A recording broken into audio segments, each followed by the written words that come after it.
Hello everyone!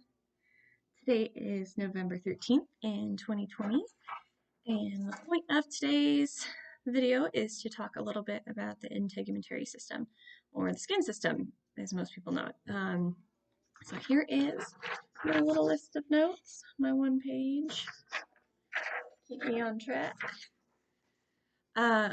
So the integumentary system, although it's commonly considered the skin system, actually includes a whole lot more than just the skin. It includes your hair, your nails, and some of your glands as well, primarily the sweat glands and the sebaceous glands. So within the integumentary system, you have several different layers. So you have your top layer, your epidermis layer, your middle layer or your dermal layer, and then you have a bottom layer considered either the subcutaneous layer or the hypodermis layer. Within each of those layers, there are some sublayers. So the skin is a whole lot of layers. In your epidermis, you have your stratum corneum, and that is going to be the topmost layer. That layer is primarily composed of actually dead cells. So those cells aren't reproducing, they aren't growing, but what happens in the epidermis is at your base level, you have cells, and as they reproduce or grow, they kind of push the next layer of cells up. So when they get to that stratum corneum, again, they're not growing, they're dead, but what they do is they create a protective barrier for your body. Kind of creates a dry and inhabitable environment for bacteria, viruses, stuff like that. So it's just a good protective layer for our body. And those cells shed, or they fall off, or they get scrubbed off or scraped off, and they replace themselves as those bottom cells push up. Underneath that, you have your stratum lucidum, which is only found in certain parts of the skin. So palms of your hands, the base of your feet, it's found in really thick skin.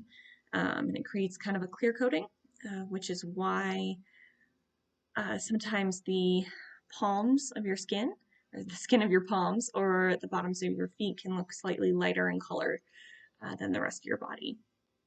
Beneath that, you have your stratum granulosum, stratum spinosum, and stratum basale, which is the bottommost layer of the epidermis.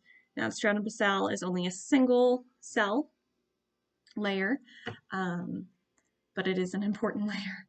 And just beneath that is your basal membrane. That membrane is important for preventing friction or stretching, movement of the skin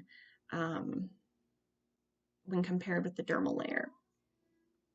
This is an important thing as far as not damaging the cells as they stretch and move.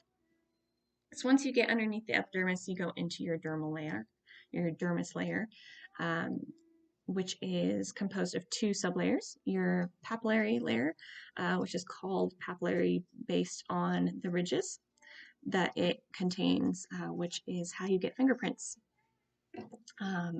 Underneath that, you have your reticular layer, and the reticular layer is fairly thick, and it is composed of like a thick matrix, but it also is home of your hair follicles, your sweat glands, your sebaceous glands, your nerve endings or pressure point sensors, hair follicles, blood vessels, all those things that supply this integumentary system with sensation, with blood supply. All of those things are housed in that reticular layer. So it's thick and it's important. Beneath that is your hypodermis or your subcu layer, and this is where you find a lot of your adipose tissue, that fat that we have up underneath of our skin, and this is actually really important because it helps maintain the structure and the positioning of skin in relation to being on top of your muscles, so that as your muscles move underneath, it's not pulling your skin with it. So lots of layers in the integumentary system. Hopefully that gives you a nice little brief overview, and have a good day.